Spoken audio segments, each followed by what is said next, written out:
Hello, everybody. How's it going? Welcome back. A new name there, Ultramarines and Beyond.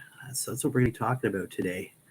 Sort of where we're going with all this Ultramarine craziness. It's crazy, it's insane. All right, lots to talk about. So turn some stuff down there. Anyways, so I see, yeah, Mr. Frost and Frisk himself, Mythos, Mr. Fish. Hello, welcome, guys. Thank you for being here. It's awesome to see you. Let me just adjust that a bit. So yes, Whither Ultramar. Whither Ultramar, right? I stole that from a Monty Python episode because I'm a huge Monty Python fan. Um, it's called Whither Canada. I decided to call it Whither Ultramar. Whither Ultramar. Fishy, fishy, fishy, fish.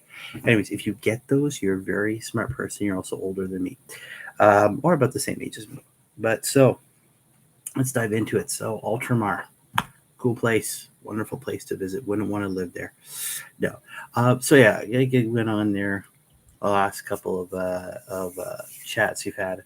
I was talking about changing the name of the channel, and I did. Sort of. It was going to be a bigger change, and it wasn't. So now it's straight up just who took my dice, Ultramarines and Beyond, because we talk about everything. Today we're talking about how that's going to change some of the long-term projects that have been slowly moving along. Like I'd say in terms of hobbying, let's talk about that first. I built the entire Space Marine half of Leviathan today. So I got the captain done, the librarian, the apothecary, a biologist or biologist, however you want to pronounce it, the lieutenant, the 5 Stern Guard, the 5 Terminators, and that amazing little teleport homer. I love the way that looks. And then, of course, the Infernus squad. And I had already built the Ballistus a while ago. It's still sitting there primed up, but that's it. So I got the whole Marine section done up. Of course, it could be done as Ultramarines. I think it makes perfect sense with the history I have with them. I haven't touched the Leviathan Tyranid portion yet. That's coming next at some point when I get through these Marines, because that's my goal for. I want to say for this edition is to get all those Marines done, including some other ones. I have some still Hellblasters or Reavers sitting there, because I have a feeling as these trends are going, we are going to see. Well, thank you, Mythos. Thank you. That's awesome, man. We're going to see, I think, the full removal of all firstborn stuff probably by next edition. We're probably going to see. I mean, we're looking at. I mean, if you look at what came out from the Nova stuff, there we have a new captain coming in the jump pack. We got a new Terminator chaplain, and that guy looks beefy as hell, man. That is the Crozius Arcanum he's got in his hand. That's what I think was missing from the other Terminator, or not Terminator, but the chaplain that came out, the Primaris chaplain. He's got that wimpy looking walking stick as the symbol of his office, but now he's supposed to have this massive Crozius Arcanum. That's the symbol, man. And the big storm shield, of course. We don't get the Terminators in multi-piece Terminators, multi-piece Captain Terminator, multi-piece Stern Guard. Of course, then the new Captain of the jump pack. It looks fantastic. The new Assault Intercessors with jump packs, which look absolutely amazing. They just look great, right? The jump packs look cool in them, right? So obviously, and of course the new Scouts. New Scouts look awesome. Obviously, that's why they got rid of the old ones and made the old data slates, data cards from Go Legends with all the other stuff that's gone. But I mean, we don't have much left. Transports, tanks. I love the beefy new chaplain Mace. Yeah, I love it. It's huge. It's massive. It's massive. He looks like something that's gonna just mess stuff up left, right, and center. So really, we just have the transports left for firstborn. They're tanks, although one of them's already gone. Devastators and tactical squads. That's it. Everything else has been made legends. We still have the captains and then the chaplain. but I think they're going to disappear soon too. They're just being replaced, right? It's not no longer like Primaris captain with jump pack, it's just captain with jump pack. I mean, it makes sense. Those lines have been around forever.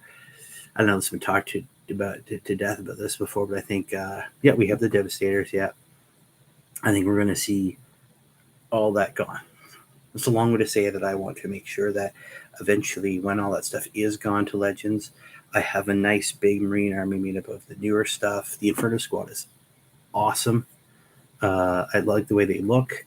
I was a little dismayed, if that's the right word, when I was putting them together, because basically you're just copying 5 models twice, right? So if you look at the manual, it's you building 5 models. It's just times 2 times 2 times 2. So there's two of them in the same pose, five times over, right? Even the sergeant, he's got a slightly different pieces. You can build one that's got a bolt pistol out here, and he's grabbing for his close combat weapon, and his pyroblaster is at his side. The other version of him, the guy's just got a bare hand, like an unarmed hand here, a grenade back here, and he's still got his slung pyroblaster. I gave him just an armor helmet. The sergeant has the bare head, as seems to be the way with a lot of these things, right? But I mean that's a small little finicky thing. I mean, the Terminators look awesome. Everything went together really well. The Terminators actually, while they are push fit, their arms are a bit loose. So I actually glued them in a bit, and I glued them on the bases to make sure everything was nice and fit, nothing was popping up. But they look great. I can't wait to use them. The new Stern Guard look amazing. Those guys are going to be cool. And just the level of detail on these characters is amazing. I can't wait to get them done. The lieutenant is awesome. Being sort of a lone operative, sort of marking, the important objectives off, cool stuff like that. And being, his weapons are anti-Tyranid 4+. Sorry, his close combat weapons are, his combi weapon, I think, is anti-infantry 4+, which is still good. I mean, it hurts everything. But yeah, the other thing, the Stern Guard squad, one's anti-infantry 4+, and other one's anti-tank. I hope that at some point they kind of figure out. I think there's probably a better way for some of these weapons to work. These they're specialized bolters that are combi weapons. I don't know. I like the way combi weapons worked in the last one, where you could fire them both. But I guess they're trying to, again, simplified but not simple was the credo of 10th edition. So I think that's a way of simplifying things down, so each character's got some sort of cool weapon, right? And there's a heavy bolter. Are they blue? Of course they are. They're always blue. Everything here is blue. Come on, it's Ultramar. But the other cool thing is, by changing the focus, it's actually got me a bit more excited, a bit more into painting things. Did I find the dice? No, I've given up on that. But I'll never find them. They're probably, they're the last place you look. Oh, maybe one day I'll find them at some point. Who knows? Oh, I picked me up a nice big drink there. Blue dice sound dope. I have seen some people do some really awesome Ultramarines blue dice, and I've been tempted at multiple occasions to get them up, but it's never something I've pulled the trigger on yet. But changing sort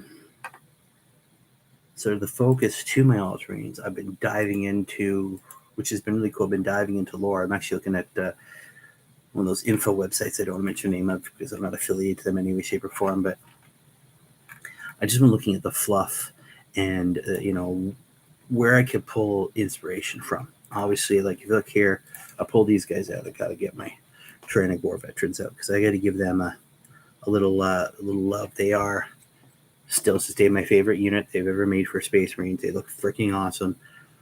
I'm kind of hoping, I'm hoping that we'll see new Tyrannic War veterans. I got a little bit of hope up when they brought out the lieutenant with the anti-infantry. He's got the Tyrannic War vet, the Tyrannic arm, like carapace on him to make up his just finished No Fear second time. Yeah, no, it's awesome. Those are great stories.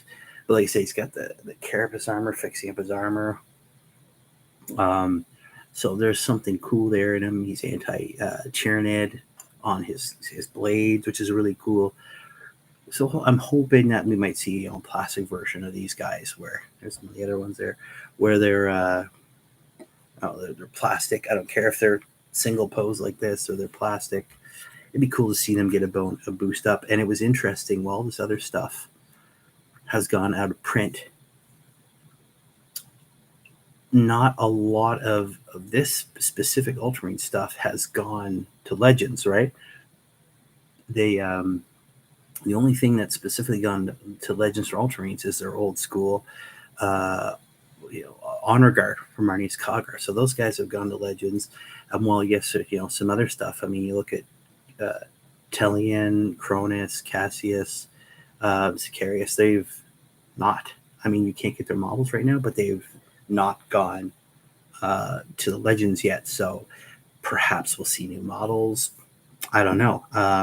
Again, I got the cards here. I was looking through those beforehand, and obviously there's units in here that don't have a picture because they don't have models at the time of printing these cards. We'll probably see that change over in the new codex or supplement, depending on how they decide to do it. But what do Ultramarines eat? And I don't know, what do they eat and drink? You tell me.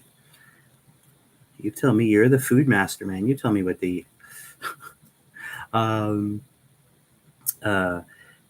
They're still there with their old pictures of their old models. So I'm excited. Let's see.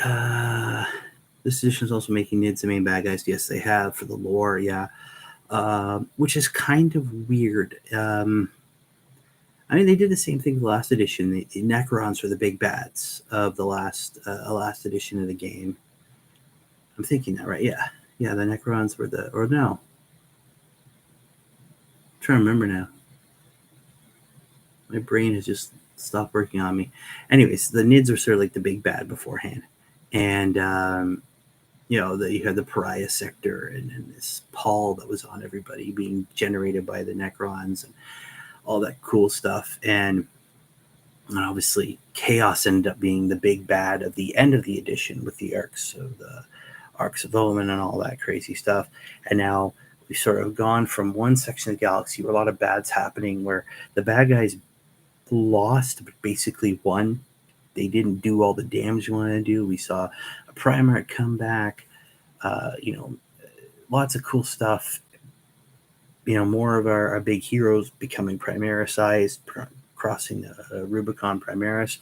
And then, Abaddon and Vasher, they're one off with their prize. And all of a sudden, we're clear on the other side of the galaxy going, hey, look, Nids are here. Leviathan's worse than ever. And now, instead of just like some of it coming up, there's like a giant maw that's about to close on the galaxy. And again, there's lots of cool stories to tell in this edition.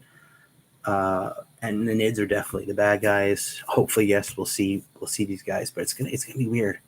What happens when you go in battle? In the suit? Oh, definitely in the suit. I think they've got a whole filtration system in there. And I always thought space means the bad guys. That's actually, to completely side note, I like that. I love the fact that in 40K, for the most part, everybody thinks they're the good guys. The Imperium thinks they're the big good guys. This is the Emperor's galaxy. It belongs to humans. Humans are the great good guys. Now, obviously, there's lots of humans that are absolute trash in 40K. But then you have the it's all paradigm, right? And then you have the Eldari who think they're the good guys, right? You have the Necrons waking up going, we're the good guys. All these lesser races, you're taking over our place. Train, excuse me, what?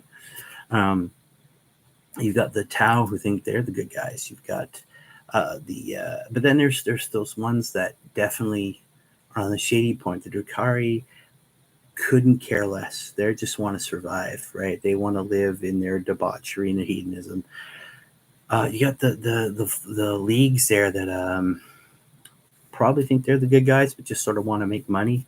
Classic Space Dwarf, right? They're still sort of, I think they need more time to really flesh them out because they're still sort of stuck on the whole they're like dwarves and they're gold, right? So there's that. You got the orcs that just want a really good fight. They don't care either way, and you got the Nids, which they've kind of they still being driven as sort of this big bestial entity that's just consuming everything, right? It's just consuming it. But they have mentioned in the past, especially when they had Tigurius sort of tap right into, that was a big deal in 4th edition, that Tigurius was so powerful. He tapped right into the hive mind itself, and he could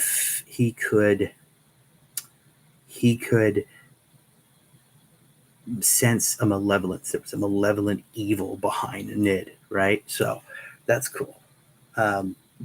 Again, is it just a force of nature? Well, yeah, maybe. That the thing is, like I said, that in that old fluff. Now, I don't know if they've I haven't read all the fluff nowadays, but back in the day when they did the Battle for McCraig as a set, and it was a big in 4th edition, a big push on Ultramarines. Yeah, Tigurius said there's a malevolence, there's an evil behind him. So maybe it's a force of nature, but there's probably something else behind it. Maybe at one point it was just a bestial need to eat, but it's definitely evolved to something more. Like I said, going into the fluff, that's sort of, this is where it's kind of driven me into the fluff of everything. I've been looking up the history of Ultramar and all the things, like the last one, painting up an Ultramar Auxilia, because that's one of the things I've been thinking about doing, building up a small, very small force of guardsmen to act as that sort of PDF for the realms of Ultramar. And then you got me thinking, well, what would the planets look like? There's so many of them, right? We got so many different worlds. Let's say Ultramar in the 500 worlds, right? So, like, what would McCraig look like? And that also got me thinking into, what is the architecture of these places look like? McCraig's a big rocky world. Lots of mountains, but there's still lots of fields. There's lots of open area, massive cities at the time when the Emperor found Gulliman all the way back in the day. And we've seen little droplets here and there of what the artists think it looks like. We've seen the inner chamber where Gulliman was brought back to life again. It's massive, lots of Roman columns, but lots of huge stained glass windows, and we've seen some of the tops of Calgar's estate, not Calgar's estate, Gulliman's estate. Lots of huge buildings, of course, filled with cannons and weapons, but lots of Imperial Eagles, but still looking very Romanesque in it. But a lot of the stuff we see in the books is just the standard terrain that they have now, which honestly I was looking at too. We're getting gypped out on terrain as hobbyists. There's not a lot there, and I get they're trying to sell the new stuff, but I just feel like it was kind of a mistake to get rid of some of the old stuff, because now we're not left with a lot, which makes me happy that I kind of build my own terrain, right? I have my plasma obliterator, which, again, it's a legend too, so I probably, if I do throw it on the table, or some of the other stuff I have, it's just going to be terrain. It's just going to be terrain. It's not going to be using as a weapon. It's just going to be terrain. But it got me thinking, what do these planets look like? What was for dinner? McDonald's was not for dinner. Just my wife picked me up a drink there. I think we're near the end of the dollar drink days. You get a nice large. I get a Coke Zero there. It's like $1. We actually had homemade potato soup. But you make it a cheap way. You throw. We just had some Pizza Hut. Nice. No one out. Pizza's the Hut.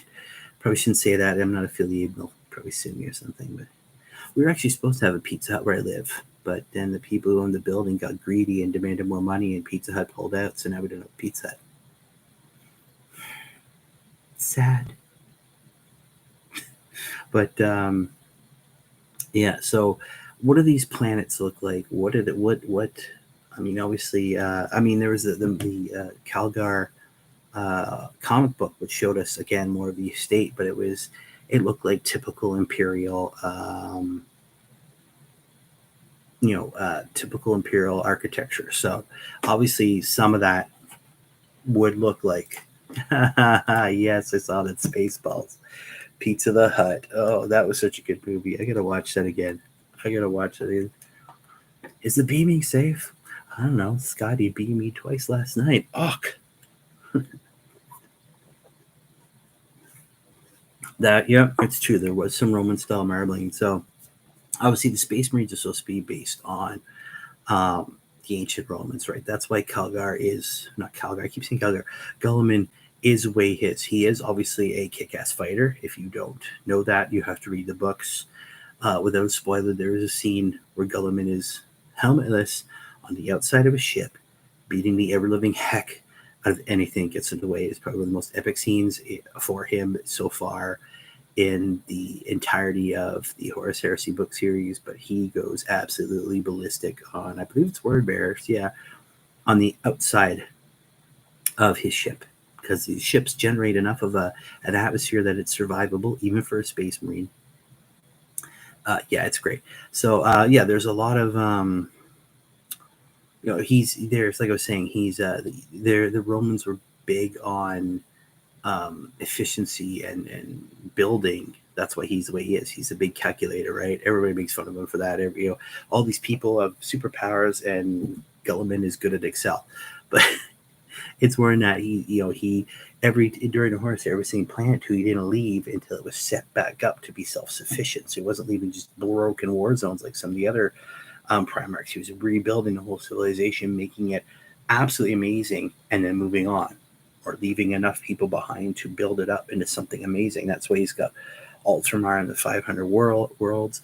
And as things go bad in the Horus Heresy, he has the Imperium Secundus. He's able to organize it really quickly and get everything back up and running in this one area. So at least the Imperium, because at that point they don't know what's going on, still exists, right?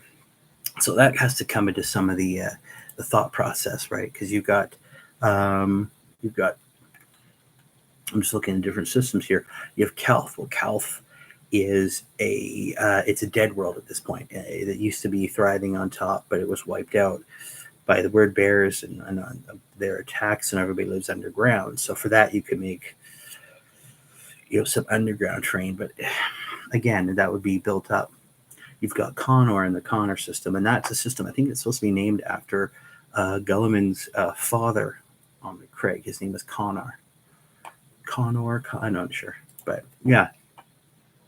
So again, that's been making me think, well, what can I take my train with this? Should I try and build a table or a modular train, based on some of the terrain? Like McCraig would be difficult if I want to try and make some sort of that's a chapter planet, right? I mean, lots of Ultramarine buildings, but there's lots of mountains, and they're major fortresses. Or either the polar fortress, or the major fortress itself, which is in the mountains, right? So it'd be lots of mountainous terrain. It would make things difficult to sort of build a table where you could have lots of fun, but there'd be tons of rocks everywhere, right? So yeah, you have a Connor, which is basically like it's like a mini Forge World, but it's not. It's so yeah, I'm hearing here. It's Moon. It's a Moon. Gantz was a fully fledged Forge World. Connor itself was not granted such honor. This distinction was meant to do politics, as Mars saw the planet as subservient to Ultramar and not to the Mechanicum. Right. So again, there's tensions there because, of course, it's Warhammer 40,000, and even the simplest things have to have tension behind them, right? You can't just have everybody go, yeah, there's Connor, it's a Forge World, why not? They're like, no, subservient to Ultramar, not to us, not to the Great Mechanicum. I guarantee you this edition, there's going to be some cool stuff for the Mechanicus, because I have a feeling things are going to blow up for them. Just a lot of stuff is pointing that way. But yeah, so like, do I build up? So should I build up some sort of Forge World type thing, right? Again, there's so many plans. I'm just looking down the list here, because you've got the McCraig system, the Connor system, the Viridian system, the Sally system, Talis system, Droll system. You have the Parmenio system, Iax system, the Tuscent system, and then you've got a ton of other planets there, and of course the former planets that have all been at one point either blown up, destroyed. Right, you got Sotha in there, which is the home world of the Emperor Sides before that got completely annihilated. So yeah. Here, McCraig, Capital and Home Ultramarines. Fortune's Dynasty, Calth, Cavern World, obviously because everything got sort of nuked by the Word Bearers. Connor, which is a Forge World, but is. Iax is a Garden World. Again, that would be cool. Iax, you have a Garden World. And of course, you say that, and everybody thinks it's some sort of,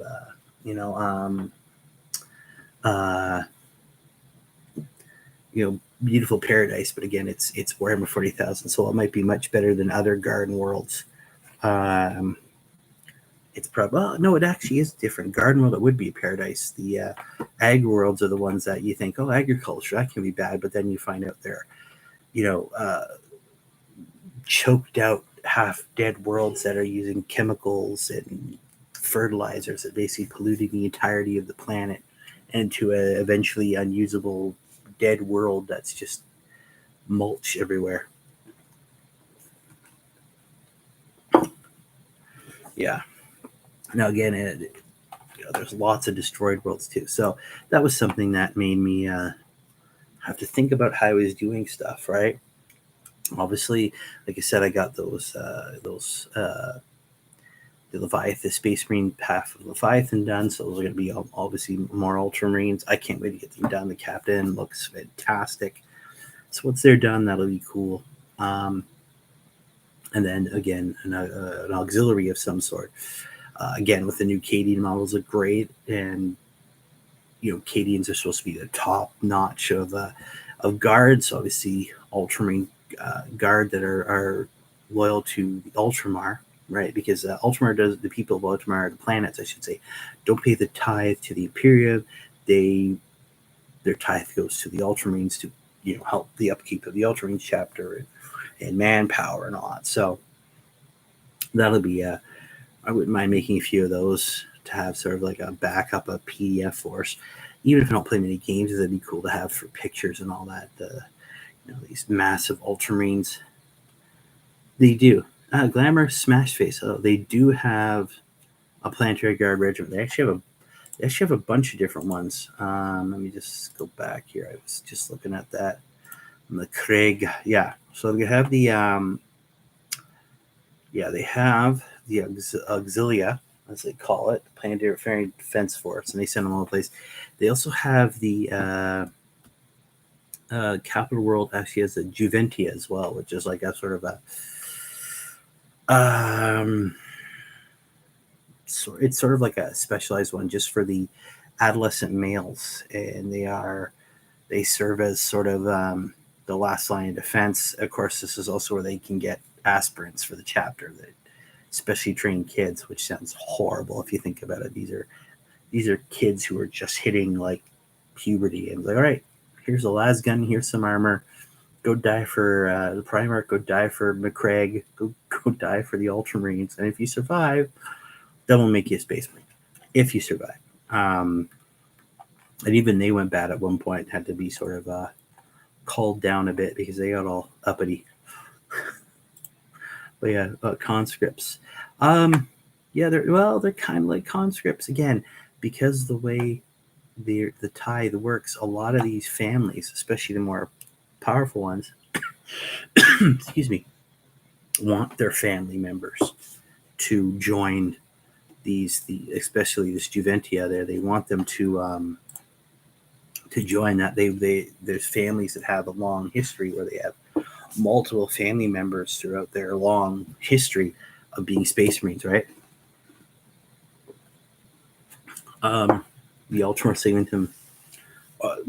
They're every segmentum is on the edge of going renegade. It's the logical conclusion to living in a complete and total totalitarian state.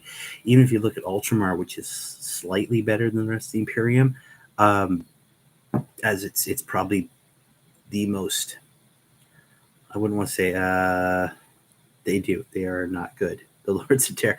Well, they're better now because Gulliman went in there and basically chucked everybody out. And again, there was going renegade there. There was a bunch of them that tried to kill him. There's a bunch of Lords of Terror. Gulliman came back and said, "Yeah, I'm Lord Commander again. What the heck have you guys done with my father's realm? You're gone. You're gone. You're gone. You're gone."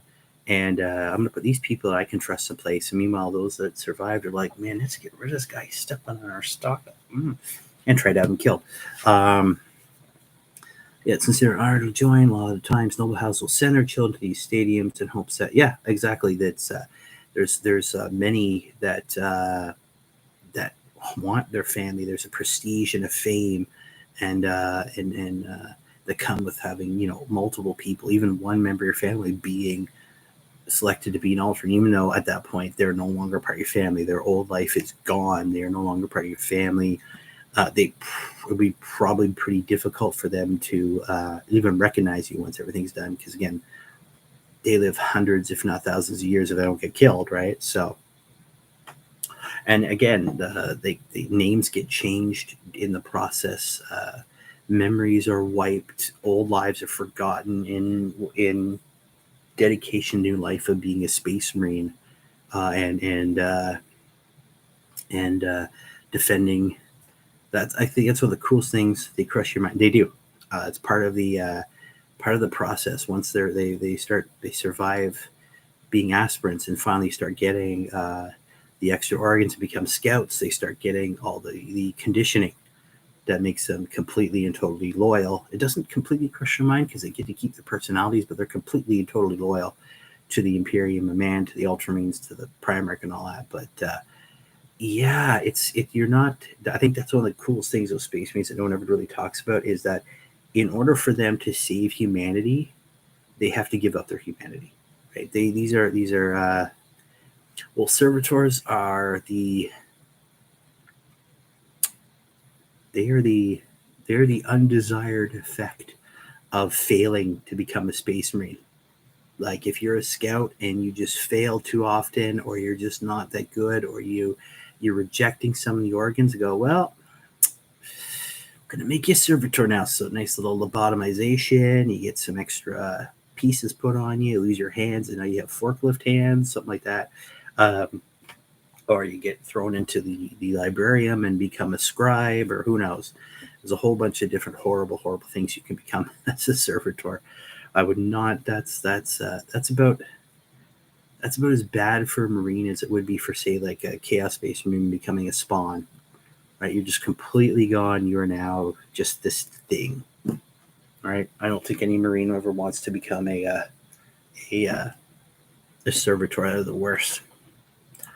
But yeah, so how does, again, long-winded story, how does this get to the new projects or the projects I have going on? Well, I had something called the Big Project on there for a while, which is a stand that I had, but Utah, on different levels. Each level was bigger. It's an old flower stand that I'm going to take it. I was going to turn it into a hive. I still am. However, I think I'm going to turn it into more of a hive on one of these Ultramarine worlds, right? So yeah, so is it memories aren't gone forever, they're just repressed for conditioning, make the room for all they have to learn in a short period of time. Yeah, no, they do. I like some of the books, especially the ones about Uriel Ventress, right?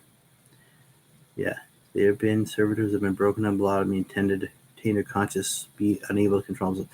That is true. There's been a bunch of stories like that where the servitor knows sort of deep down inside who they are, and then they kind of witness their life, but yeah, they can't do anything. They're basically just sort of a consciousness snuck in a robotic body at that point. Yeah, no, I mean, there's even other books. There's the what is it, Ragnar series there, and throughout that series, he reflects on old memories from before he was, Ragnar Blackmane, even a Wolf Scout, or not a Wolf Scout, but a Blood Claw, to all the way up to being, one of the Great Wolves and all that. So, and he has all his memories of his first time fighting, all the different threats he's come on. I have no mouth, but I must scream, and that's See, that's 40K right there. That's grim dark. Okay. Do you need a hug, Mythos? Are you screaming out for a hug? Do you need a hug? Okay. But yeah, so the big project, I've got this big stand. I was going to make it sort of the levels of a hive. I still think I might, but certain levels that were going to be at one point Adeptus Arbites are now probably going to end up being like Space Marine or Ultramarine, specifically Rune, stuff like that. Because I kind of want to capture the essence of Ultramar, or the in these things, right? Because it's a lot of fun, and again, that's why I've been thinking. Yeah, no, that's the trope. Yeah, they're for the servitors. They're unaware but able to act. That is true, right? And there's sometimes where they're not even turned into full servitors. They're literally they're still fully conscious of who they are. They can have conversations. They can talk, but they're slaved into something. I'm trying to think what it was here. There was what was a good example? It was in the old Inferno comic books. It was a confessor. It was one of the comic books about the redemptionists, and they had the Redeemer, who was this like completely psychopathic member of one of the Necromunda gangs. Who are they? I think it's Cawdor, the ones that are all nuts. But he's like, I want to be a trash can. No, you don't. But they are one. It was Malakev. One of his agents eventually gets taken over by some obviously ancient buried crystal thing, and he does get defeated by the Redeemer easily because he's just this squat, fat Friar Tuck type guy. And, but in the Redeemer's beneficence, because he's such a beneficent guy, right? He's such a good guy, right? He actually has Malakev shoved into basically where he's got his head, his brain. He's still wherever he is. And whatever part of his body is left is slaved into a giant machine where and his hands are gone. He's just got pens and he's writing out the confessors or the Redeemer's ideas and plots and rantings and ravings. So he's fully conscious of who he is, right? But he's just sort of stuck in there as a writer forever. But yeah, so back to the thing. So obviously painting more Marines, that's number one. And then I kind of want to build up a nice table that reflects the of course the big project part of them. I still want to get that, and I still have all these cool 3D printed. I'll show these off. I got these cool 3D printed bits. So I've got a nice little dual-sided computer there that can be used just as terrain or as objective, right? You're trying to capture the information or something like that. Looks rather 40K-ish, big screens, lots of big buttons, high tech without being like Star Trek high tech, right?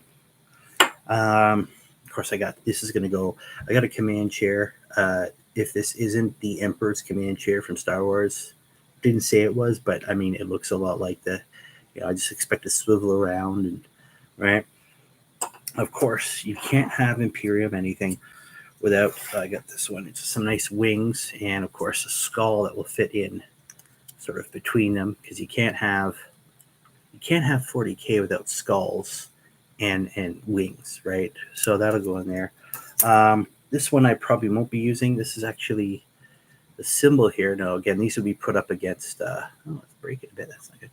Up against on a wall of some sort, but you've got the symbol of the Adeptus Arbites. It's the fist of justice, the scales of justice. There, it's hard to see, but yeah, see the scales of justice, the big imperial eye there.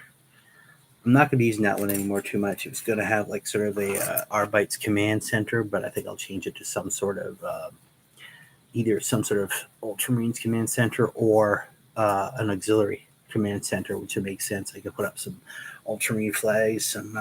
I've been looking up that too, right? So there's been a whole bunch of research going on. Other than saying not much hobbying, but a lot of research, because I've been trying to find images of what these auxiliary would look like. And unfortunately, there isn't a lot to go on. Even when I look it up online, a lot of people have taken whatever guard units they wanted and painted them with some sort of blue style to them to reflect where they come from. Um, or they've taken guardsmen and put on different heads. I was talking about this last week when I was painting up that one. I have just an old, Imperial Guard Cadian. It was one of those push fits from way back in the day. I just painted him up with some blue, right? Just to kind of show where he's from. But I've seen ones where they've taken helmets from even the fantasy line that have the big plumage on them to make them look a bit more opulent, a bit more blue-blooded without going completely nuts, so like some of the other guard regiments. I saw some that had third-party heads that had Romanesque style helmets with those hair thingies on. I can't remember what they're called right now, but the plumage on and all. So that's always an idea. The picture I've been looking at a lot, the show a lot, is from a cover from one of the Horus Heresy books, and there isn't much to go on. It's just a guardsman at the time, whatever you want to call him, from the Imperial Army. He's got a las gun. It looks almost like a hot shot las gun because there's all the extra cabling on it, but he's just covered in armor and cloth, so it doesn't really give a good example of what they look like now, right? Again, a lot of people, I've seen some using the new Cadia models, just the Cadians, because they look cool. The detail on those guys is amazing. So I might just use those. I don't know. Again, I wouldn't mind having a small afternoon.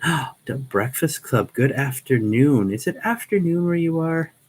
It is approaching 11 o'clock at night where I am. So yeah, that makes good sense. How's it going, my friend? We're just talking Ultramar and all the fun research I've been diving into to try and build up some more terrain that's more Ultramar inspired, and also looking at building up an auxilia to have, because that'll be fun. Yeah, so there's lots and lots of cool stuff here. I've even been looking at the Juventia to try and get pictures of it, but it's difficult because there's not a lot of artwork for these things, right?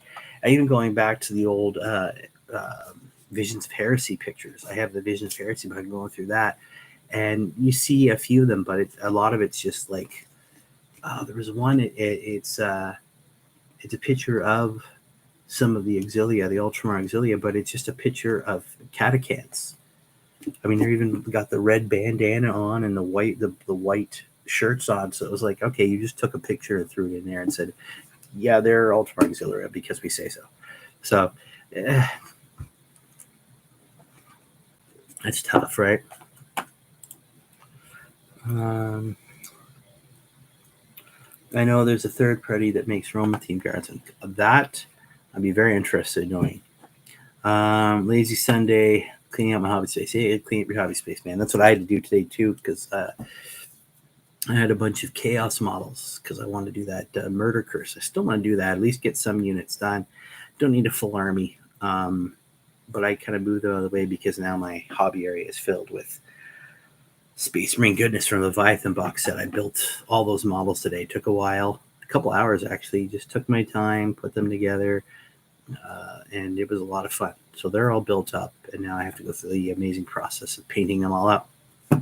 But I don't know. What do you guys think? Obviously, Mythos, this third party that makes those Roman themed guards. What do you guys think? What do you think I should use to represent an Ultramar auxilia? What should I do? You guys have any suggestions? I don't care if it's third party or not, right? It's not going to be a massive army. It's going to be mostly just for taking pictures with and having around for fun. Maybe I will use it for a small game, or maybe even part of something even bigger. I have been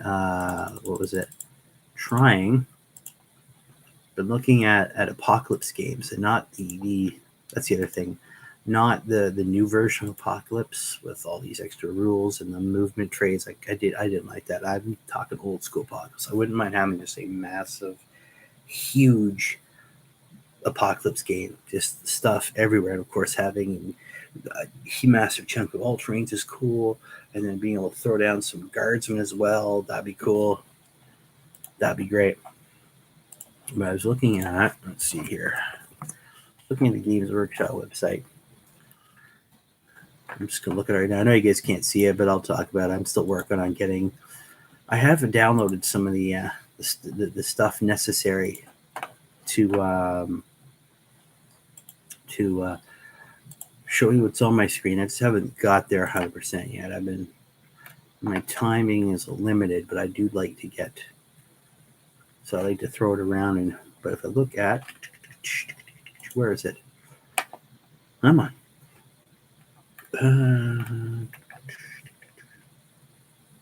Where is it? I was looking at maybe getting the. Where are you?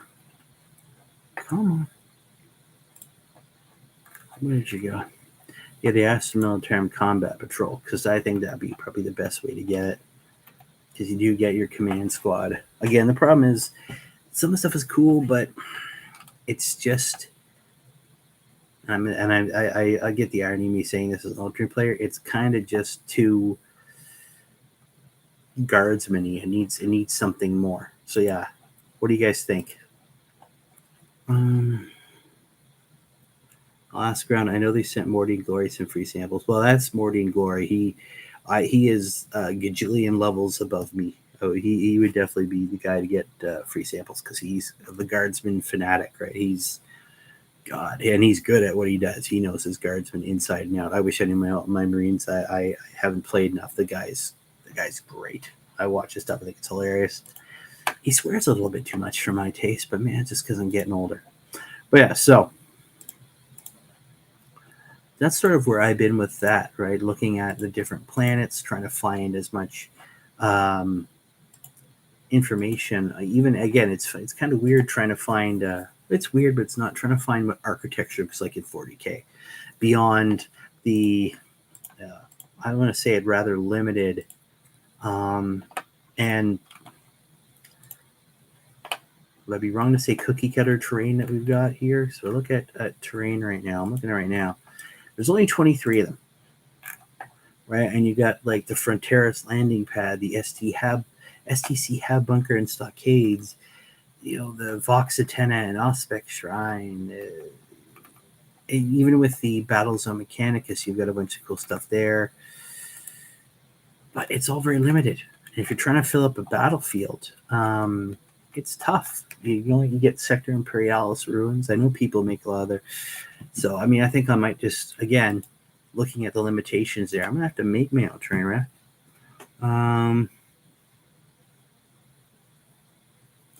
Yeah, a bit much when you like other factions. He can be a bit, yeah, but at the same time, I get that. Yeah, I find it sometimes, but I mean, the guy knows what he's doing when it comes to guards. So I'd love to get free samples, but I am definitely not there yet. I don't have the what was the word I was told years ago? Social equity. I haven't gotten there yet. Maybe one day. Who knows? Maybe one day I'll get there.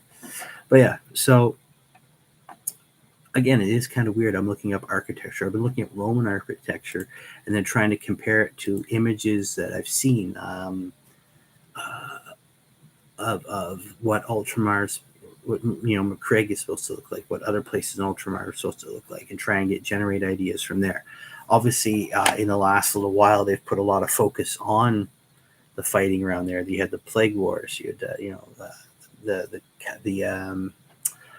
what was it? You had the invasion of Ultramar. Well, first off, you have the Battle for McCraig, the invasion of Ultramar, the Ultramar campaign, Plague Wars, right? So these are all ones that happened in on McCraig or in Ultramar as a whole, right? So lots of battling over the wide variety of planets is great, but obviously since it is Ultramar and it is sort of there should be some sort of general look to it. And I've been looking that up. I've been looking up Roman architecture, lots of columns. They love their columns, those Romans. So I don't know. What do you honestly, guys? What do you guys think? What would you suggest for me to do? Have you studied architecture and trying to build your own terrain? Like, I'm looking for ideas because I've got some. But I love reaching out to you guys and knowing what you guys think. So let me know. Throw me some ideas.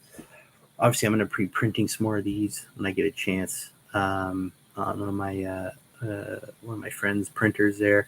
I'd love to have more computers. I've got some other ones that I've already painted up from years ago that were cool to build sort of a computer command center. Actually have it was able to pick up, what is it? Oh, I can't remember. Me too soon. I remember those tech. They're tech priests. They run around with the Castellan robots. What are those guys called again? I can't remember now. I have one of those that I'm actually going to paint up just as a standard sort of tech priest, something to run around looking like there's some sort of mechanicum guy trying to keep these machines going for the Ultramarines. What was the other thing? But yeah, actually, and that guy was kind of was he the engine seer? I don't know. I can't remember. That might be it. That's actually, and that idea got its start in reading the Marnius Calgar comic book series, because the whole time Calgar's doing his thing, and he's all these the data smith. Thank you, the data smith, right? While Calgar's going through all these battles and reminiscing about his history, he's got a weedy little tech priest with him. Right up until the very end of the book or the end of the series is this little tech priest with them, who is trying very hard not to die while being surrounded by Marnius Calgar and Chaos Marines and heretics and all this horrible stuff. So I thought, that's cool. Imagine you have someone like Calgar, this great hero who's just become a Primaris Space Marine. He's massive. He's the first one who's crossed the threshold, and all that. And there's this like weedy little guy, half his size, going, "I hope I don't die today," right? And then on the history, the humor, I should say, the humor in it. There's a line in there where he's like, upon some data collection, I think that we'd be able to, reduce ammo expenditures by 23% if we,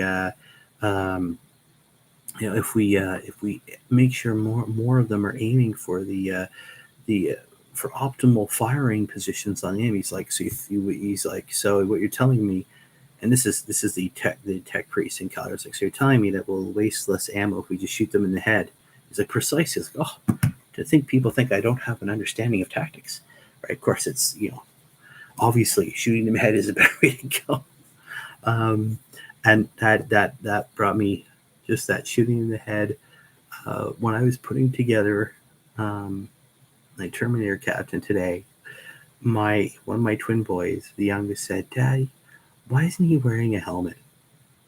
And I burst out laughing because, how many times in the books and the jokes made like, "Oh man, I'm a giant spaceman, but I'm too cool to wear a helmet," right? So I burst out laughing. I said, because he's a captain and captains don't wear helmets, right? And he's like, but he's going to get shot in the head, right? So that was, it's my phone's dinging. Thank you. I'll take a look at that after.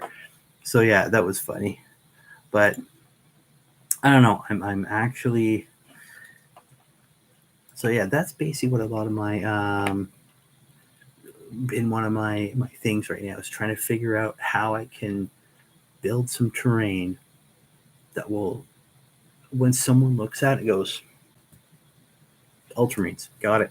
You like your Ultramarines, right? I want something that looks and has a feel to it that's different than some of the terrain I built for. And I built a whole bunch of stuff out of like the foam core board stuff, right? I got a bunch of ruined buildings. I've used thin stuff, I've used thick stuff, so a lot of it looks really cool. But now I want to make it have a particular feel to go with the new focus of the channel, right? So, and again, I've been looking at some of the characters to get ideas, not ideals, but yeah, lots of cool stuff on there. So that's what I've been doing. That's sort of where I've been going, and that's how the new focus is now shifting some of these projects. What you're talking about, we are talking about how much I love Ultramarines. Ultramarines are the best, and if you don't like them, you're a horrible human being. That's basically what. No, just basically an IL chat. How's it going, man? Basically, how the new focus of the channel is going to be moving how some of my projects are going. You know, I spent a good couple hours today, maybe even more than that, putting the entire Space Marine side Leviathan box together, which was a lot of fun.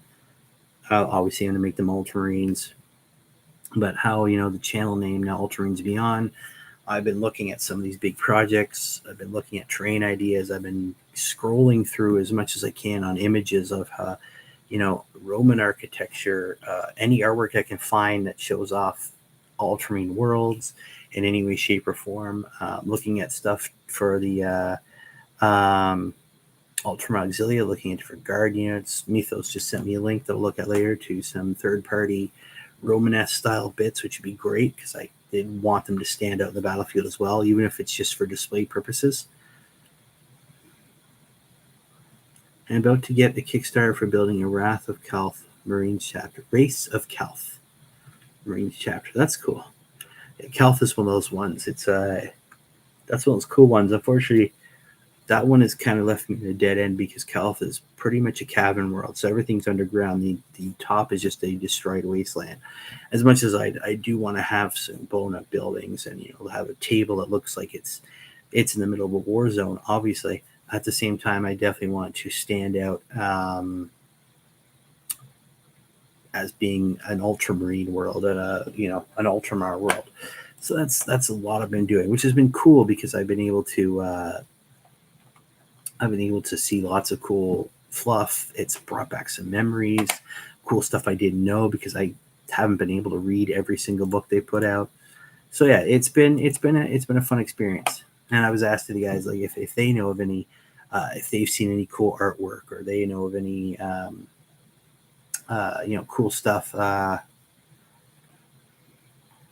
If they've seen any images of people making their own Ultramar Auxilia, because I've looked that up and a lot of it's the same, which I mean is to be understood. I think some Roman-inspired office buildings, some marbling Roman-style columns. They do. I was maybe a circular dome-shaped library. I have actually been looking at that. There's although they're expensive though. I don't know why they're so expensive, but they're expensive. I've actually been looking at what was it called? I know. I'm looking at it right now. Oh, I got stuff sticking to me. War Games Foundry, which is in United Kingdom there in Newark. Hope I said that right. They have now they're old school stuff. That's all still old metal models, but they do have, if I can find it here. I'm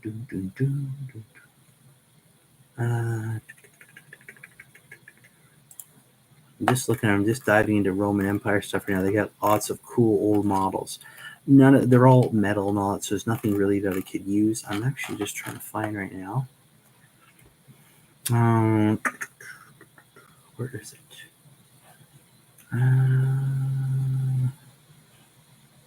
Now I can't find any of it. I don't know where it happened to it, but see if I can find it here. Sometimes they have, maybe they got rid of it. They used to have cool metal terrain. Again, lots of Roman style columns and all that. So that's a good idea. I've definitely been, yes, lots of Ultramarines and Gila markings everywhere.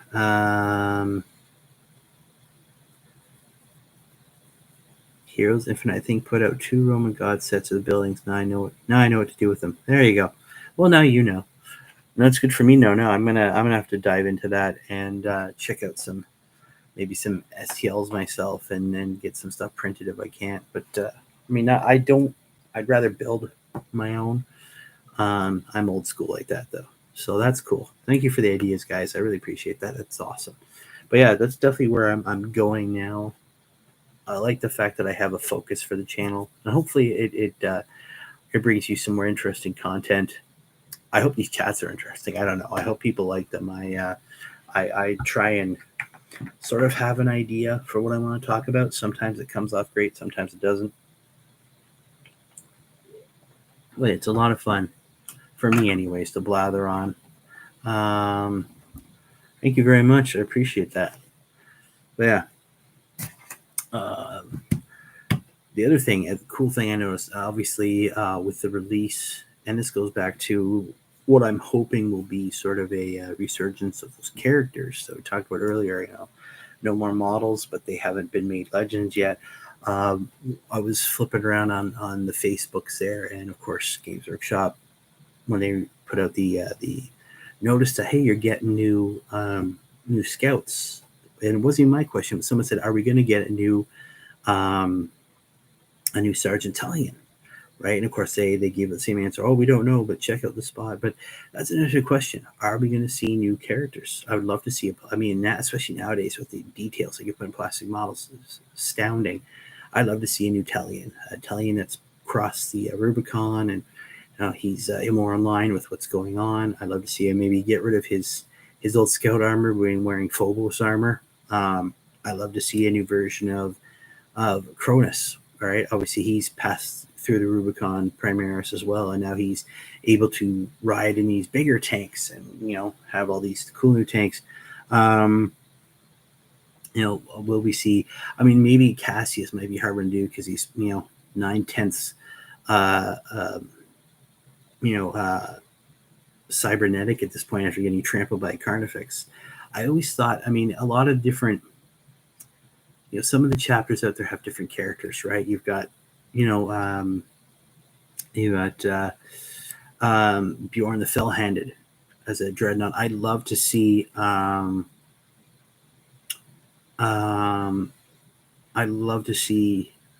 Cassius being put into one of the new style dreadnoughts, and he finally took that wound that was just too much, and he thrown him, because of his experience fighting Tyranids, they've thrown him into some sort of specialized new dreadnought, right? Maybe put him in a Brutalis dreadnought, close combat guy, lots of flamers on there. Be perfect, right? I always enjoy your chats. Thank you, Mythos. I'm looking for Italian because I like the model, but they're expensive. Yeah, they are, again, because it's out of production, right? So they are. The funny thing is, I remember when that Captain and Phobos armor came out, and he's sitting there pointing, and he's got the gun, and it was basically, he's got the beard on and the balding head. It was basically Talion, right? Except he didn't have Quietus, the gun. He's got the standard, silenced bolter carbine that they seem to love to use on those Phobos armed models.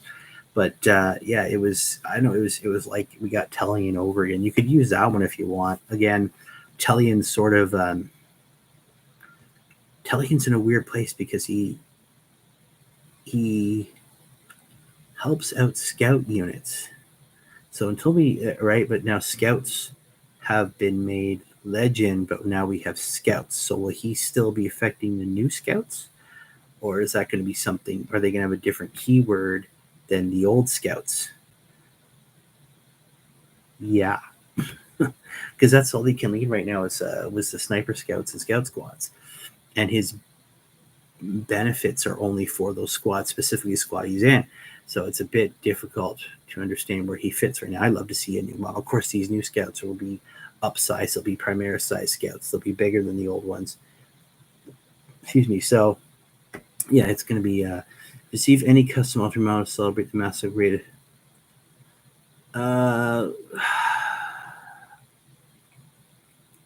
Any custom Ultramarine model celebrate the mass upgraded channel, what would it be? I have no idea. I got way too much to paint already. I'm looking at, let's see, I got the 20, and there's another 10, 30. Got probably about close to 50 models to paint right now. And most of those, maybe a third of them have been primed. So Oh God, I don't know. Custom Ultramarine model. I don't know. I wouldn't mind. God, I have no idea. You know what? I wouldn't mind an upgraded version of Tellian. Tellian was one of my favorite characters. I loved reading the short stories they had for him or the audio plays for him because um, he's this very serious man because he's this guy that's trained pretty much every single captain that the Space Marines have at this point. He's trained some of the best marksmen the Ultramarines have. He's gone to other chapters to train their Marines just because he's so bloody awesome at it. He's a guy that's turned down being advanced to the honor guard, even though the honor guard's gone now. But he could be one of the Victrix guards, right nowadays, right, or a veteran, or those new heroes of the company, right? Which he could be one of those guys. So,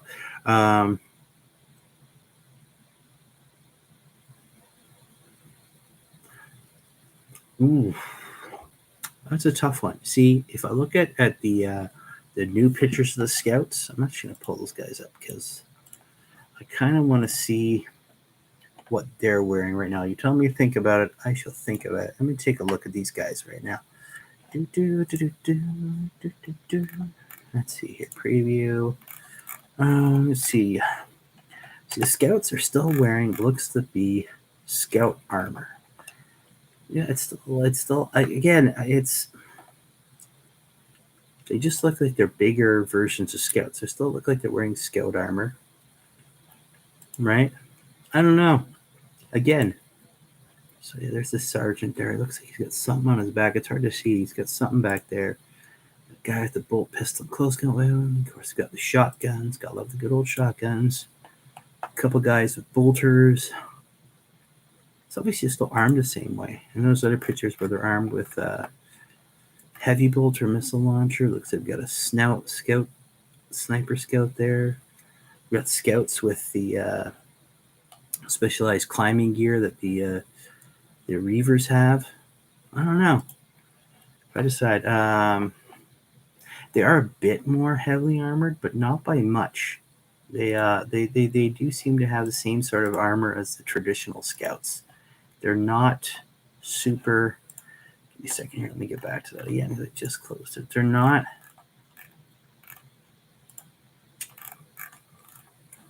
Yeah, it's pretty much the same armor. I mean, it's a bit more, but not really. They're just lots of cloth in the arms and the legs. They have knee pads like they have now. Chest armor's pretty much the same. They always had full chest armor.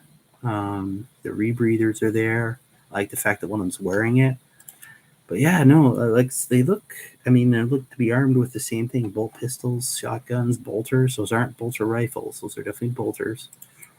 Bolt pistol and Astartes chainsword. Yeah, I don't know. And again, if you turn scouts, I'm the more I look at, the more yeah, they do. Yeah, they do look a bit more like the Mach 10 armor, which is makes sense. I guess they're. Um, well, oh, hello, guys, gamers, awesome, welcome, guys. Um, yeah, to me, I think Tellian would probably stay in whatever version of scout armor he has, and he'd still probably be armed with his bolt pistol and Quietus. Quietus is a pretty kick-ass weapon. Um, so yeah, I could see him just sort of sticking around with that.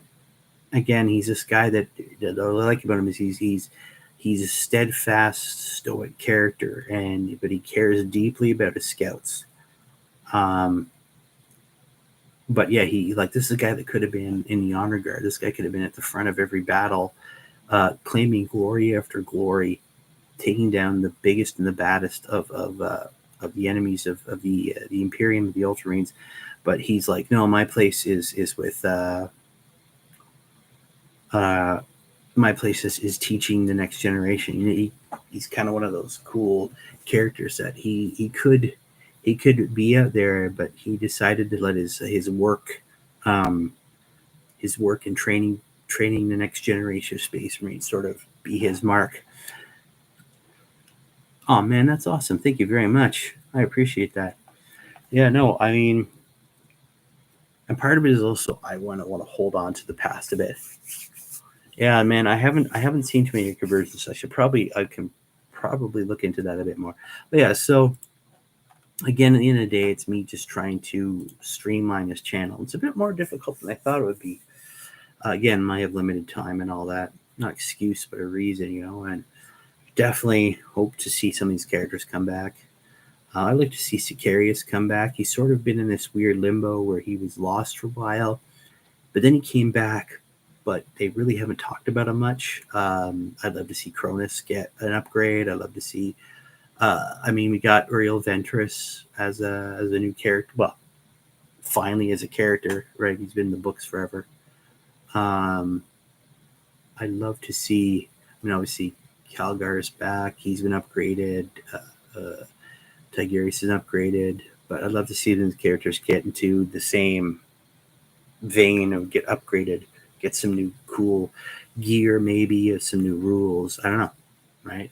I do think maybe it's time for Cassius to get upgraded to be like a dreadnought or something, right? He's finally taken, like I said before, that wound that he couldn't will himself over.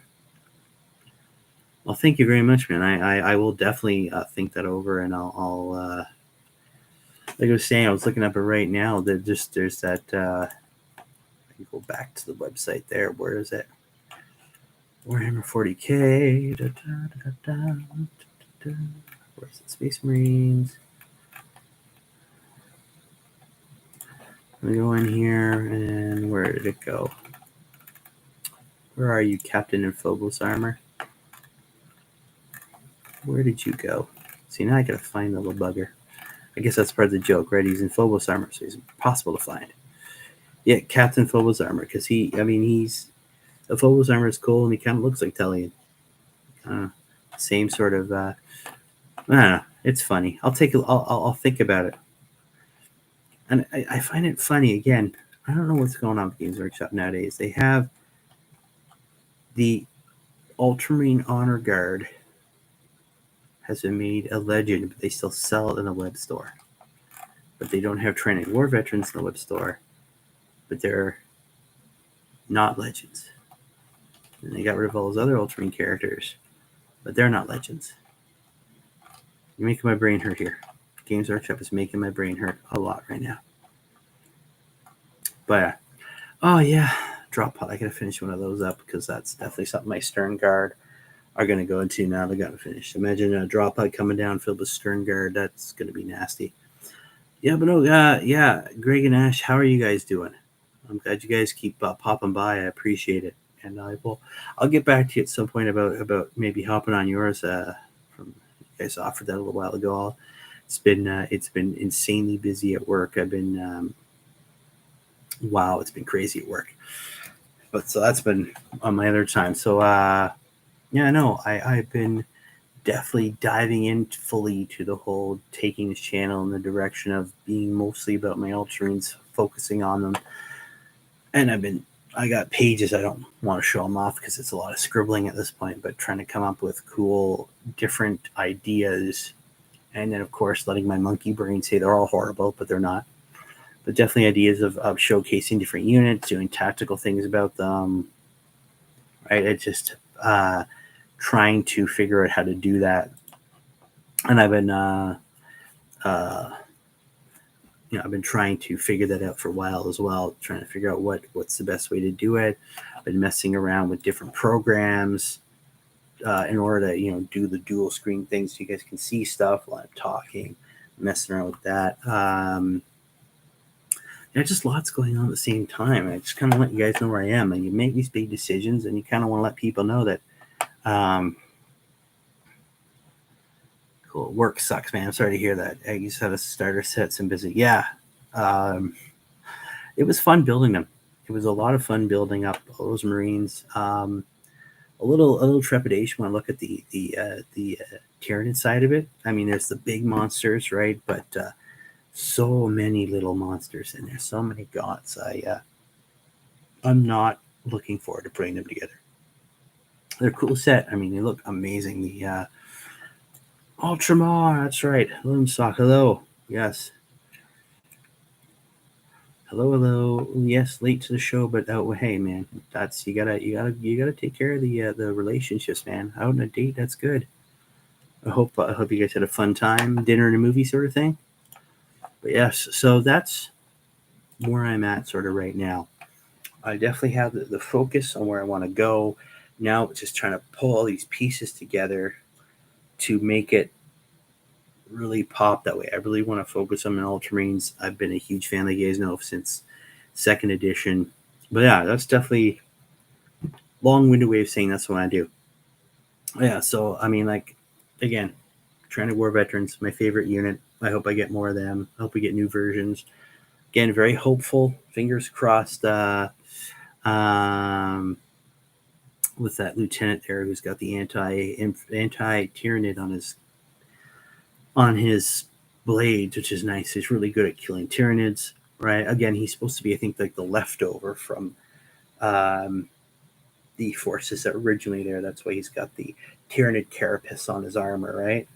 It's actually funny when they first came out, when Training War Veterans first came out, and something reminded me of this because they were talking about lictors on there and on their website because they've evolved those models as well, right?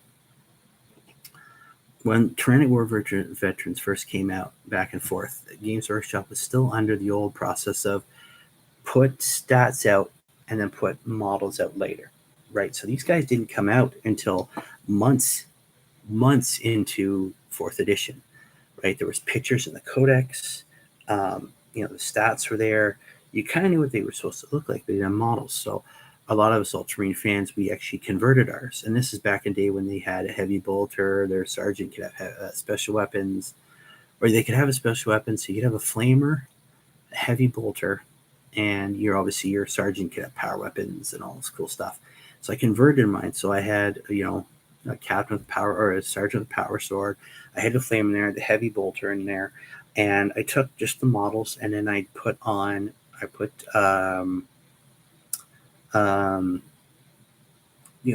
parts because I had the heavy bolter guy had a skull on the top of his backpack. Right, one of them had a bolter in one hand, and he had a gene stealer arm in the other. Right, like he just blasted away. So paint. Yes. So it was a cool thing. So we actually took Tyranid parts and put them on Space Marines. It was all over the place. It's a big thing in fourth, right? And now here we are in 10th, and you have a Space Marine character, obviously painted up originally as an Ultramarine to show off, and he's wearing bits of Tyranid armor on him to repair his armor. So it's kind of gone full circle. But I remember there was an event at the Games Workshop store. This is before I worked there. Called it was you were basically taking. It's essentially an early version of Kill Team. You took a unit, so I had a 5-minute unit of Training War Veterans, and you were basically fighting off other little units while trying to find this lictor. It was called unfortunately, the Lictor Hunt. Yes, the Lictor Hunt. Lictor Hunt.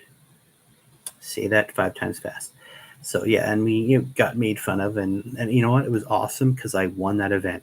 I think I got like a $25 gift card or whatever. He remembers that. Yes, the Lictor Hunt, and it was so badly named. Lictor, I barely even knew her. Exactly, the Lictor Hunt.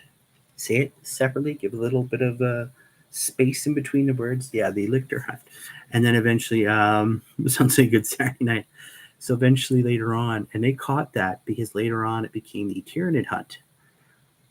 Still the same picture, this lictor with its claws out about to impale some poor guardsmen. That was the someone had done a model for Golden Demon, and I guess they used that as the artwork to promote it. But yeah, it's called the Lictor Hunt, and I won it. It was great. Loved it. Of course, then these guys came out afterwards, so it's funny how all these things go full circle. So you start out, God, 6 editions ago, people are throwing Tyranid parts on their Space Marines to make them look like they're these Training War Veterans and painting up everything blue and white to get the veteran status to them. And now we go all the way back. We have a lieutenant with a combi weapon who's basically done the same thing. I want to get him done up soon because he's cool and his rules are absolutely fun. They look great, and he's got like anti-infantry and anti-Tyranid 4+ and all stuff. So it's going to be fun. But yeah, the Lictor Hunt, that was badly named event. Oh, again, you know what? It probably was named back in this is back in the late 90s, early 2000s. This is there was the humor of Games Workshop was different, like very different. It was much more tongue in cheek, and of course, as it's become bigger now, it's gone mainstream. You've got massive video games. I think the recognition worldwide for the IP and the product as a whole has gone through the roof. You can't do that anymore, right? I think remember talking about one of the other chats we had. We talked about the Last Chancers, right? That was another set that you will. It was very Monty Python, absolutely, right? Just got it. Yeah, exactly. There, you got it. He caught on. He got it. There's lots of stuff that you couldn't. Sorry, I got something in my eyes there. You couldn't. So much stuff you couldn't do anymore, right? Because people nowadays would be highly offensive or offended by it. It goes back even to second edition. You had lots of characters named after famous god poets and or lots of inspirations taken from historical figures, right? Even Gazgul, Mag Uruthraka, it's Margaret Thatcher, right? You look at Creed, not the new Creed, but the old Creed was basically just Winston Churchill, right? So there's lots of these different characters, and like I've said before, I'm pretty sure that that Gaunt and his Last Chancers are basically just an ode to Sharp and his chosen men, right? You have a guy that's risen out of the ranks in a really weird way, stuck with this very unique style of warrior that no one else can really train or take in a battle, but he does it so very, very well, right? So lots of cool stuff like that. But it was, like the comment, it was very Monty Python. It was, heck, if you looked at even the fantasy stuff, right? You had literally the Bretonians had what was called the Flying Circus, because it was literally an army made up of a ton of Pegasi with knights on it.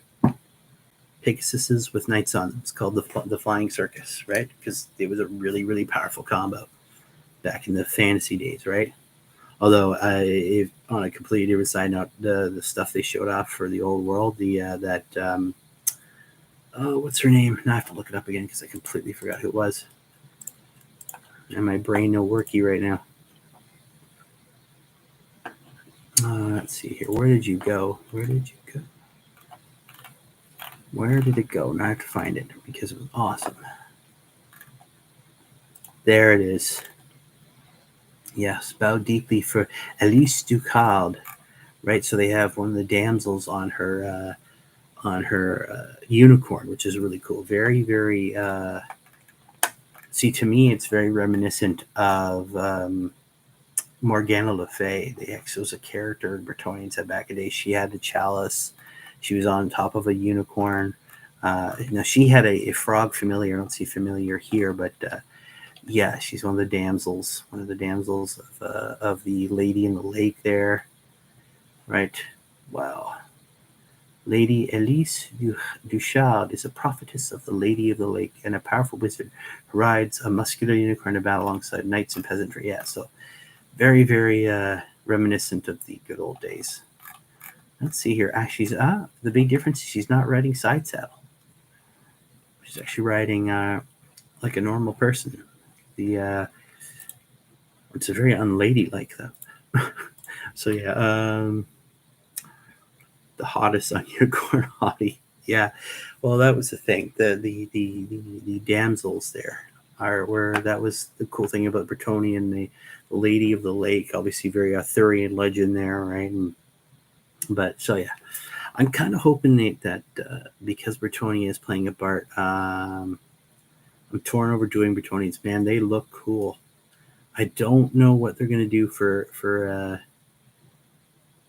trying to remember. They did say some armies: Bretonians, Empire, Orcs, a few others. I think the elves, dwarves. There's not everyone is getting a big redo for this game, at least not at the initial edition. I think there things like Chaos, Skaven, the Empire counts. They're sort of out of the picture. They'll get rules, but they're not going to get brand new stuff. I know Bretonians look cool. Tomb Kings, yeah, they're the other ones. I think that's what the main box would be: Bretonians and the Tomb Kings. The Bretonians on an erranty crusade to God knows do God knows what, probably trying to find ancient relics or expand the borders of Bretonia, and they run into get themselves a Khemri and run head first into the Tomb King. So, I mean, it does offer some cool possibilities. I'd love to see a new version of Cetra the Imperishable, because he's still be, and there's certain characters that will still be around, right? If they do High Elves, we should 2 boxes, 1 for each army. There you go. I wouldn't mind seeing. If you look at Bretonia, you look in the Green Knight, he should still be around. Again, depending on how they want to do these characters. I mean, Teclis and Tyrion will still be around for the High Elves. I don't think the Dark Elves are getting.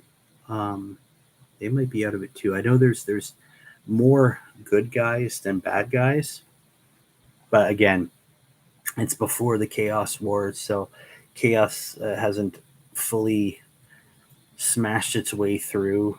The North, Prague is still there. Kislevites will still be there. They haven't been completely wiped out yet, so it's going to be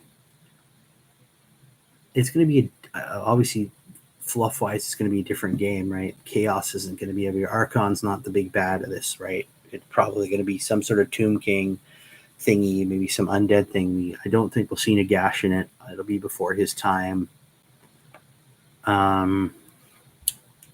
That's gonna be cool. And of course, the Empire at this point is actually in the middle of a civil war. There is no emperor, so there's not going to be Karl Franz on his Griffin charging.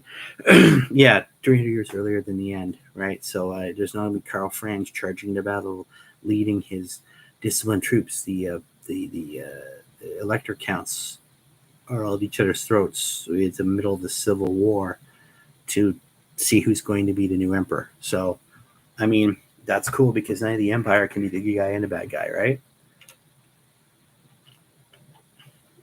Because there's certain aspects of the Empire, even in the later stuff, the end times, even before that, there are certain aspects of the Empire that loved dealing with the dwarves. They were good friends with the dwarves. Other parts of the Empire didn't like them. Other parts that wanted to work with Bretonnia, other parts that didn't, dependent on the elector count, right? And now you have this Empire that's divided horribly with all the elector counts taking over their own place. It's going to be great to see Empire versus Empire, or Empire versus dwarves that make a little bit more sense than this Empire general said something that ticked this dwarf off, so now they're fighting. It's kind of just perfectly, logical for a dwarf player. I think it's that whole Napoleon complex. They're all short, but no. But yeah, so I don't know. Cool little segue there. I don't know. I'm excited to see what happens with the old world stuff. A whole bunch of Empire downstairs. Well, not a whole bunch. There's some Empire downstairs. We'll see what happens with it. Who knows? I'm excited to see where it goes. But yeah. And that was actually another thing I wanted to. Was actually funny. I'll go back to what this will segue back into this Ultramarines. There are some of the worlds that bring up that are Pharaoh worlds. Well, in a Pharaoh world, to the Imperium is one that has progressed to, but not got beyond black powder. So it would be kind of cool to take Empire models and make some sort of defense force or defense militia for a Pharaoh world, but one that recognizes that there are these, star beings that come down to the planet And they'll grab up some of the youth, and they have these big blue vehicles and this giant upside down near U symbol, and they're not fully aware, but they know that there's some sky emperor that they have to worship, right? They don't fully understand it, but that'd be cool. And that was another idea I had. Well, what if I decided to make some sort of, again, this is where my mind goes, it's crazy, make some sort of Pharaoh world planet, right? Or world army, I should say. I remember there was an old white dwarf. There was one where you got to, it was a battle between the Black Templar and the Eldari. Back in the days when the Black Templars first came out, and you could actually follow the storyline along from this young tribesman on this Pharaoh world. They fought with like bows and arrows and all that, and then the sky gods came down. Then the Eldari said, "This is one of our worlds. You get off it, or we'll kill you all." And only to find that the sky gods came down, and there's a big battle. And they said, "Oh, you can make this model of this character that's in the story, and you can build up your own rules for him and have him fight in all the battles." And then eventually, at the end, they gave the whole story. In the end, the Black Templar drive off the Eldari. They wipe them out, and this young warrior is actually taken with them to become a Black Templar aspirant. So, right? I mean, the Ultramarines could do the same thing. Like we were talking earlier, they come from rich families, well-to-do families. There's lots of honor and prestige in having your one of your sons becoming a Space Marine. Pharaoh world might be the same thing, right? I mean, look at the Space Wolves on the Fang, the tribes of these warring tribes on Fenris. You'll have a big battle, and one of the Watchers is slain, a Space Wolf priest there. Will see the most ferocious, most destructive, and okay, well, let's bring him back and bring him back. Or if they're not dead, it's like grab him, and they will become the raw material that could, if they survive, become a Space Wolf one day, right? So again, another idea that was really around in my head, and there's a whole bunch of them. Again, all this is geared towards being a more Ultramarine centered channel, and hoping to start getting some other stuff out of these Saturday night chats, even though I'm having an absolute blast doing these. I hope you guys are liking them too. But yeah, just looking over here 1 second. The other thing, where did it go? Where did it go? I mean, again, going back to the train, I even tried diving into the scenery of for Age of Sigmar, and it's even thought maybe there'd be something, but it's even smaller. Games Workshop has a different scenery issue, and it's kind of bothering me now. I don't know. It makes the ideas so for sure. Exactly. That's what I'm trying to do, right? But again, you got to be careful which ideas you do, because that's a lot to do. Building, if I'm want to keep painting my Ultramarines, and then I want to do a auxiliary, and then Fair World stuff. Maybe do a Fair World auxiliary. But then again, that's one of the more difficult things, right? I'll look at these things that Mythos sent me here. Where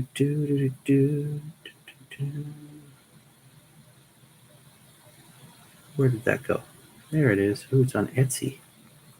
Let's see, My Mini Factory. Cool. Roma ad Astra. Oh, that's cool looking. Oh, that is cool looking. Yeah, some very Roman style guys. So even have the old helmets, swords, very Romanesque style armor. That is cool. And of course, then you have ones with the rifles, Imperial Defense Line.